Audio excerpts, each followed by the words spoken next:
Salut à tous, alors je vous retrouve aujourd'hui dans une nouvelle vidéo qui sera un haul. Je suis sincèrement désolée, j'ai l'impression que je ne fais que ça ces derniers temps, mais j'ai été à Paris ici récemment et du coup j'avais un peu envie de vous montrer ce que je m'étais acheté. Donc c'est parti. Alors je vais commencer par ces deux choses-ci parce qu'elles n'ont pas vraiment à voir avec le reste du haul qui est plus branché beauté. Mais je suis partie au studio Harry Potter, enfin au studio Harry Potter, en gros ils faisaient une exposition Harry Potter. Euh... C'était pas trop mal, sincèrement je m'attendais quand même à plus que ça parce qu'on voyait clairement que c'était des gens qu'on n'avait pas grand chose à faire qui s'en occupaient. Mais enfin bref, j'ai quand même passé un bon moment et je me suis pris deux trucs. Alors la première chose c'est ceci, c'est une tasse, donc dedans j'ai mis deux trois petits trucs. Et en gros vous avez Dobby ici dessus, elle a écrit Dobby is a free elf. Donc voilà, en gros c'est une tasse qui est pas immense, hein, elle est petite que ma main. Je la trouvais super mignonne, si vous ne saviez pas, Dobby fait partie de mes personnages préférés dans Harry Potter. Et voilà, je ne l'ai pas encore utilisée en fait parce que je ne sais pas si je peux l'utiliser. Je préférerais mettre des trucs dedans et la garder tout le temps plutôt que de la mettre genre pour boire et puis la ranger. Je sais pas encore trop mais voilà, franchement j'étais super contente. Ensuite je me suis pris ceci, je pensais pas me prendre ça en fait parce que c'est un t-shirt. Et que franchement leurs t-shirts ils en avaient je pense pour toutes les maisons mais ils étaient vraiment pas top. Et puis des t-shirts Harry Potter j'en ai, je pense que je vais en avoir 1, 2, 3, 4, je vais en avoir 4 ou 5, quelque chose comme ça. Et j'avais vu celui-là, je me suis dit oh ouais pas trop mal mais sans plus. Et puis en fait je suis repassée et Kevin m'a montré le truc qui m'a eu. Et en fait il y avait écrit brille dans le noir. Et effectivement il brille dans le noir, c'est un truc de ouf, j'en suis complètement fanat, il est hyper beau. Alors en gros c'est un t-shirt noir tout simple avec le symbole de la marque des ténèbres en fait. Donc en gros c'est la marque que les mange-morts ont et qui permet à Voldemort de les appeler. Et il est super joli, je le porte dans la vidéo où je vous fais le smoky avec la palette Naked Smoky justement. Et il est super beau, il est hyper confortable, la matière est hyper agréable et il est un peu chiffonné, un peu cradou parce que j'ai pas arrêté de le porter et que du coup il va foncer à la machine. Mais je le trouve super beau déjà comme ça à la lumière et le fait qu'il brille dans le noir c'est un plus absolument génial. Ensuite pour passer au reste du haul qui est plutôt comme je vous le disais beauté. Je suis d'abord passée chez Sephora, j'avais aussi pris des petits trucs qui n'étaient pas pour moi. Mais en gros pour moi je me suis pris la Shadow Insurance qui n'est en fait plus dans le petit packaging là, elle est dans ce petit pot-ci. Pourquoi? Parce qu'en fait je suis hyper étonnée. C'est-à-dire qu'en fait elle est hyper huileuse je trouve, enfin si je vous la montre de près je pense que vous le verrez.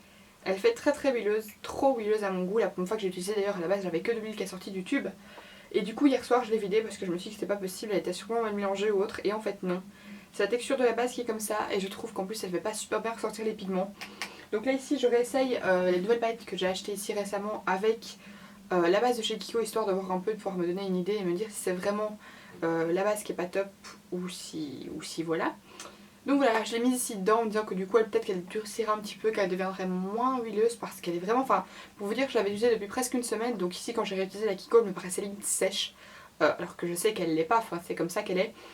Mais voilà, enfin sincèrement celle-ci est très très huileuse et je trouvais ça assez bizarre. De toute façon je vais continuer à tester et je vous en donnerai des nouvelles par la suite. Et ensuite je me suis prise deux palettes, donc une que vous avez déjà vue d'ailleurs, peut-être deux vu qu'on a fait le Not My Arms Challenge avec Rosalie et que je pense que vous l'avez vu dedans. Mais en gros je me suis acheté la Naked Smoky, je vous ai déjà fait un look avec et à mon avis je vous en ferai pas mal d'autres parce qu'elle est vraiment géniale, je vous en ferai aussi des revues forcément. Elle est super belle, franchement le packaging est hyper beau. Maintenant bon, on va pas se mentir, je l'ai déjà dit mais bon, Naked Smoky, Naked et Smoky c'est deux mots qui vont pas ensemble et en plus dedans vous avez genre un mauve et un bleu donc pas vraiment naked non plus. Mais voilà, pourquoi pas, elle est en fait, au début c'est un peu bizarre dans sa configuration on va dire parce que vous avez des teintes chaudes puis des teintes froides puis de nouveau des teintes chaudes mais en fait ils les ont séparées pour que ça fasse pailleté, irisé, mat. Voilà, franchement c'est une belle palette, les fards sont super jolis, de la super bonne qualité, enfin... C'est Urban Decay quoi, c'est comme d'habitude et dedans le pinceau vraiment pas trop mal. L'avantage c'est qu'un petit pinceau avec un embout boule comme ça et je trouve ça super pratique parce que moi j'en avais pas et vous avez un embout un petit peu plus fluffy. La seule chose c'est peut-être en fait que le fard que j'ai justement utilisé dans le tutoriel et je pense que vous l'avez vu, le fard Armor, c'est vraiment un fard à paillettes en fait et il fait des chutes de malade. C'est le fard qui est gris ici en fait, le troisième fard il me semble, non le quatrième fard pardon. Il est super joli mais effectivement il est très pailleté donc il fait beaucoup de chutes. Maintenant je l'ai déjà dit, je préfère qu'un fard fasse des chutes mais qui soit pigmenté plutôt qu'un fard qui soit sec, qui ait pas de chute mais qui soit pigmenté du coup. Et ensuite j'ai pris cette palette-ci, donc c'est la Chocolate Bar de chez Too Faced. Voilà, j'en avais entendu parler, j'avais très envie de tester des produits Too Faced parce que j'en avais pas encore testé. À chaque fois que je pars à l'étranger, je fonce absolument sur Urban Decay et je délaisse un peu les autres marques alors que Too Faced ici c'est une marque qui me faisait vraiment de l'œil depuis quelques temps. Et comme on a maintenant Urban Decay en Belgique, je me suis dit que ce serait le moment d'un petit peu tester Too Faced et pas de délaisser Urban Decay mais d'en profiter quand ce serait chez nous. Et du coup j'hésitais entre cette palette, les petites qui font donc genre la Matte Eyes et tout genre de choses, ou alors la seconde Chocolate Bar, et finalement j'ai un peu regardé les couleurs avec Kevin et j'ai pris la première. Donc effectivement comme vous le savez ils l'ont reformulé en fait, donc la première édition était plus large, enfin ouais plus épaisse, et les noms en fait étaient sur un petit feuille en plastique, et ici c'est pas le cas, les noms sont écrits dessus, donc ça c'est génial. Elles sentent bon le chocolat, je pense que tout le monde l'a dit, en fait elles sentent plus le cacao que le chocolat, elles sont un peu comme le Nesquik. Vous avez un petit miroir ici, qui est pas trop mal ma foi, c'est un miroir de taille correcte. En fait il fait un peu penser à celui de la Naked qui prenait pas toute la place non plus. Et voilà, le packaging est super cool et je l'aime vraiment beaucoup. L'avantage en plus c'est que dans ces deux palettes-ci, vous aviez des petits livrets avec différents looks possibles. Et je trouve que c'est assez pratique quand on s'y connaît pas trop au maquillage et qu'on n'a pas trop d'idées, ou qu'on s'y connaît bien mais qu'on n'a pas vraiment d'idée de look. Bah, on peut regarder là-dedans et on a toujours un petit truc pour se dépanner. Ensuite je suis passée chez Kiko, et là en fait je suis passée une fois ici à Paris, et j'y suis passée en Belgique parce qu'on a enfin un Kiko qui a ouvert en Belgique. Alors truc trop rigolo, c'est que le jour où je suis passée au Kiko à Paris, celui en Belgique ouvrait alors qu'il ne nous avait pas donné de date, enfin le truc trop énervant. Mais du coup j'ai pris quelques petits trucs et je vais vous montrer ce que j'ai pris au Kiko à Bruxelles en même temps. Donc à Paris j'ai pris les Contouring Pencil Set, donc en gros c'est ceux qui se présentent comme ceci, c'est la nouvelle collection, et il y a plein de petits cheveux dedans. Et en fait en gros c'est deux jumbo, donc vous en avez un pour le contour, un pour l'highlight. Vous les avez déjà vus parce qu'on les a utilisés dans la vidéo avec Rosalie. Ça ne se voit pas dans cette vidéo mais ils s'estompent super facilement, franchement ils sont super faciles à appliquer.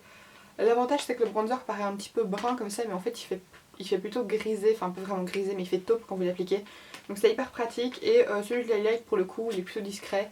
Et ce que je trouve aussi pratique c'est que si vous voulez votre ruban vous en servir comme jumbo pour les yeux, moi personnellement c'est le genre de produit avec lequel j'adore travailler. Et voilà. Toujours à Paris, je me suis pris un Moon Shadow, donc c'est un Water Infused Eyeshadow, donc c'est une ombre à paupières, mais c'est en stick, et donc là c'est la couleur 01 Glamour Gold. J'avais jamais vu ces produits en fait, je les ai même pas vus sur le site, et du coup quand je les ai vus en magasin je me suis dit oh tiens je vais tester. Donc gros c'est présente comme ceci, ou là je vais le faire tomber, c'est un espèce de stick un peu métallique mauve très foncé, et en gros vous avez l'ombre dedans. C'est hyper pigmenté, super crémeux, et c'est super lumineux, je pense que vous voyez. Et franchement c'était une bonne découverte, j'ai déjà utilisé. Le seul truc c'est que j'ai toujours tendance à trouver que sur mes paupières les produits crème en tendance à un peu, pas s'effriter, mais ils se déposent en petits copeaux comme ça, enfin en tout cas ils se déposent pas aussi bien que sur ma main. Et franchement enfin, ça a une super bonne tenue, c'est à dire que là je frotte mais je pense que vous voyez ça reste quand même bien à sa place. Et ensuite ici en Belgique je me suis pris un mascara parce que j'avais hésité à en prendre un à Paris parce qu'ils étaient tous à 3,90 sauf deux des nouveaux, et du coup je m'en suis pris un. Je l'ai fait tomber. Et du coup je m'en suis pris un, donc évidemment j'ai pris un waterproof comme toujours, et là c'est le Luxurious Lashes. Donc gros c'est un avec le petit capuchon bleu comme ceci, je le trouve pas mal du tout, c'est celui que j'ai utilisé aujourd'hui. Ici mais la courbe il fait pas des cils de fou mais il est pas trop mal du tout. Par contre pour les cils du bas, autant oublier, il fait des paquets de malades pour les petits cils, mais pour ceux du haut il n'y a vraiment pas de problème et il est très très bien. Et je me suis aussi pris un eyeliner, donc c'est un super color eyeliner. J'avais jamais testé ceux-là, il m'avait jamais attiré plus que ça, mais là je me cherchais un eyeliner doré. Ça fait un petit moment en fait que j'en cherchais un mais j'en trouvais pas spécialement qui me paraissait de ouf. Et donc là c'est la couleur numéro 101, donc c'est un vrai doré. Et en fait quand vous l'ouvrez on dirait que c'est un paillette, mais quand vous l'appliquez, il y a tellement de paillettes que c'est genre saturé et du coup ça fait vraiment doré. Je sais pas si vous allez voir mais en gros je l'ai appliqué ici, ouais vous le voyez un petit peu, mais en fait la couleur elle fait vraiment or. Et je trouve que c'est super joli, j'ai déjà utilisé deux fois, donc soit comme eyeliner tout seul en fait. Mais en tout cas je peux faire mettre 2-3 couches histoire d'avoir un beau doré qui se voit quand même, mais de faire un eyeliner discret. Alors je l'ai aussi utilisé en double liner, donc avec un eyeliner noir, et franchement ça donnait super bien. Aussi ce produit a une tenue de malade mentale, pourtant c'est pas waterproof, mais du coup c'est hyper compliqué à retirer, et quand vous le retirez ça tendance à se retirer en petits morceaux comme ça, genre trop bizarre. Et je le démaquille avec du démaquillant waterproof parce qu'à mon avis avec du démaquillant normal vous le retirerez jamais. Ensuite avant de partir à Paris j'avais acheté 2-3 petits trucs comme ça parce que j'ai envie de tester. Donc comme j'avais un coupon et que du coup pour l'utiliser j'avais besoin d'avoir une certaine somme, j'ai pris un petit fard Mno de chez Maybelline parce que j'avais envie de les tester, je les avais jamais vus. Donc c'est les Color Show, et là c'est la couleur 40 Uptown Bronze, donc en fait c'est un kaki. Je l'ai pas encore utilisé, je vous avoue, il a l'air super joli mais il fait beaucoup moins lumineux en fait quand vous le swatchez que dans le pan en fait. Mais il a l'air quand même bien pigmenté parce qu'il se swatch plutôt bien, donc ça c'est assez cool. Ensuite je me suis pris une ombre à paupières loose de chez Park Avenue. J'avais hyper fort envie de tester ces trucs là en fait, comme les pigments j'ai envie de tester des trucs auxquels je suis pas du tout habituée. Pour un petit peu, comment on va dire, expérimenter et faire de nouvelles choses en fait, apprendre de nouvelles choses. Et du coup j'ai pris ça, donc là c'est dans la couleur Tum Tum Tum 09 ou 06 09 Vintage Rust. Donc en fait là dans le petit pot ça paraît être rose gold, mais en fait c'est plutôt cuivre une fois que c'est appliqué, pareil vous le verrez parce que j'ai fait un maquillage sur Rosalie avec. Et le seul problème c'est qu'en fait le petit ami laisse sortir complètement tout le fard. Donc du coup je vais pas vous le montrer de plus près, mais en gros c'est un fard libre quoi. C'est pas ce qu'il y a de plus pratique, question rangement et autres. Et en plus ce qui est un petit peu dérangeant c'est que quand vous le refermez, le capuchon en fait se met pas dans le même axe que le pot. Maintenant c'est pas trop dérangeant, c'est pas mal du tout parce que c'est un fard de super bonne qualité et pour le coup ils sont super bien pigmentés. J'ai pas essayé de les appliquer comme ça avec un bête fard, en général je prends un pinceau plat et je le mouille avec mon Fix Plus histoire d'être sûre que la couleur soit bien et qu'elle s'applique bien et que j'ai pas des chutes partout. J'étais aussi passée chez MAC et ça vous l'avez vu il y a super longtemps, en fait je vous l'avais montré dans un tutoriel, un de mes derniers Get Ready With Me. C'est un espèce de fard crème mousse, je sais même pas expliquer ce que c'est comme texture. Donc c'est de la collection Electric Cool et c'est dans la couleur Brilliantly Lee. Donc c'est un espèce de vert citron, il est super joli. Et je sais pas, pareil, je mets pas souvent de verre mais celui-là je le trouve vraiment très très beau. Et en fait, je sais pas vous l'expliquer, on dirait pas vraiment un crème, on dirait pas vraiment une poudre non plus, on dirait vraiment comme une mousse. C'est genre trop bizarre parce que votre doigt s'enfonce pas vraiment dedans quand vous voulez faire le swatch.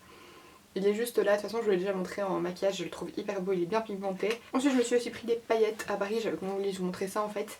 Je les ai pris chez Nocibé, pareil, j'ai envie de tester, toujours dans le même esprit que le fard loose et je viens de le mettre à l'envers donc si je veux éviter qu'il y en ait partout, je ferais peut-être mieux de le mettre à l'endroit.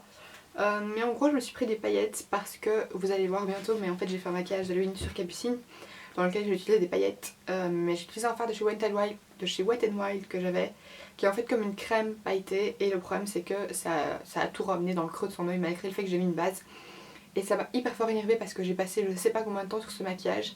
Et de toute façon quand je vous montrerai la vidéo, je vous montrerai en fait la photo avant que je mette les paillettes du résultat du maquillage des yeux parce qu'il était vraiment super joli. Et après ça en fait on voyait plus rien parce que tout est parti dans son creux de l'œil, donc vraiment super dégoûtée. Du coup j'ai pris des paillettes toutes seules, sans crème, histoire d'être sûre que ça tienne. Et dans leur petit pot tout simple, c'est de la marque Nocibé, donc là c'est des paillettes visage et corps et c'est la teinte 4 Lavender, donc c'est un tout petit contenant. Et en fait c'est des paillettes multicolores en fait, mais qui ont un résultat assez foncé en fait, c'est assez rigolo, je les trouve vraiment très belle et c'est pour ça que j'ai pris celle-là. Dernière chose que j'ai acquise, c'est ceci. Effectivement voilà, je suis passée au Urban Decay qui était en Belgique et j'avais envie de prendre un truc parce que j'avais voulu la prendre à Paris et il l'avait pas. Je sais pas pourquoi est-ce qu'il ne l'avait pas à Paris, mais voilà. Parce qu'en fait j'hésitais entre celle-ci et la Naked Smoky, finalement bah, comme vous avez la Naked Smoky, j'ai pris la Naked Smoky. Et celle-ci bah, c'est la dernière qu'ils avaient au stand Urban Decay à Bruxelles, donc du coup je l'ai prise. Donc c'est la Naked Underrun et je voulais vraiment tester parce que du coup dedans vous avez un blush, vous avez un bronzer, un gloss, un crayon, un mascara et du coup ça permet de tester vraiment pas mal de trucs. Donc j'ai déjà testé le tout, c'est d'ailleurs avec ça que je me suis maquillée aujourd'hui et je vous ai fait de toute façon une vidéo sur le tutoriel du maquillage que je porte. Le mascara il est pas trop mal, c'est pas un mascara waterproof du coup bah, j'ai pas trouvé qu'il tenait la courbe de ouf. Par contre il fait des beaux cils et pour le coup il fait pas du tout de paquet, j'avais peur qu'il en fasse. C'est une petite version super fine, trop mignonne, la brosse est hyper chouette. Le seul truc c'est qu'effectivement il a tendance à mettre mes cils plutôt raides, même si je les recourbe, donc j'essaierai une fois de le mettre en recourbant mes cils par après pour voir ce que ça donne. Le crayon il est top, c'est celui que je porte aujourd'hui, je l'ai porté hier toute la journée pour aller travailler et il n'y avait aucun problème. Il tient super bien, même sans fard au-dessus et je trouve que même en rat-cils comme ça fumé ça donne vraiment très bien, donc pas mal du tout. Et pour le gloss, alors par contre l'odeur me plaît genre pas du tout, ça sent vaguement la menthe et ça je l'ai compris une fois que je l'avais porté et que là ça sentait vaguement la menthe, mais je trouve que l'odeur pue, genre pourtant j'adore les trucs mentholés mais là non, parce que ça sent pas que la menthe. Mais enfin bref, c'est vraiment trop space, l'embout du gloss pour le coup est assez fin donc c'est plutôt pratique si vous avez un arc de cupidon assez marqué et tout le bazar. La couleur est super chouette, au début il est pas trop collant mais par contre je trouve que vous le portez une heure et demie et là il devient clairement collant. Et il a plus d'aspect super brillant, mais voilà, c'est un petit gloss quoi. Je ne l'achèterai sûrement pas les gloss seuls parce que je trouve qu'il ne faut pas dépenser des milliers et des cents dans un gloss. Mais voilà. Pour le blush et le bronzer, j'ai pas encore testé. Les fards à paupières sont vraiment bien. En même temps, c'est toujours Urban Decay, c'est une marque préférée. C'est des super bons produits et j'ai surtout utilisé celui-ci en fait et les deux fards mat. Oups, qui pour le coup sont super pigmentés. En général, j'ai même utilisé le plus clair des deux, donc qui est ici au niveau du creux. Je trouve que ça donne super bien et c'est d'ailleurs ce que j'ai fait aujourd'hui. Et voilà. Donc voilà, c'est ici que s'achève cette vidéo haul. J'espère que j'aurais pas parlé trop vite parce que j'ai l'impression qu'elle dure pas si longtemps que ça et pourtant j'ai beaucoup parlé. Donc voilà, si c'est le cas je suis désolée, mais en tout cas j'espère sincèrement que ça vous aura plu. Pareil, si vous voulez voir des revues, des tutoriels ou quoi que ce soit d'autre avec les produits que je vous ai montrés, n'hésitez pas à le dire dans les commentaires. Je vous fais d'énormes bisous et je vous dis à la prochaine. Bye!